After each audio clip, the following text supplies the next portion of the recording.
The downfall of a corrupt tycoon. In a glittering metropolis lived an entrepreneur named Mark, known for building his business empire from scratch, from real estate to technology.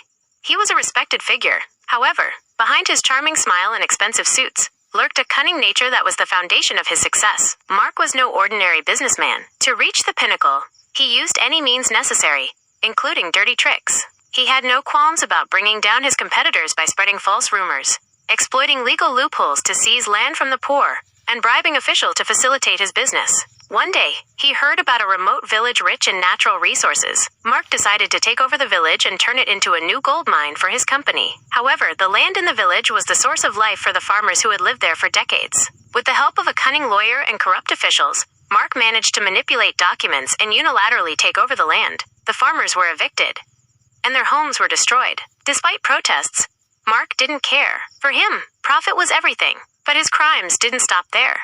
The mine he built began to pollute the river and destroy the ecosystem. The villagers were forced to live in poverty and disease.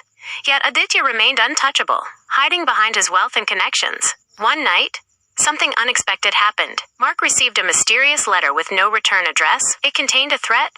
Everything you've done will come back to you. Initially, he dismissed it as a joke. However, one by one, strange events began to haunt his life. His business began to falter, his projects were halted due to massive protests from environmental activists, and his name was tarnished in the media.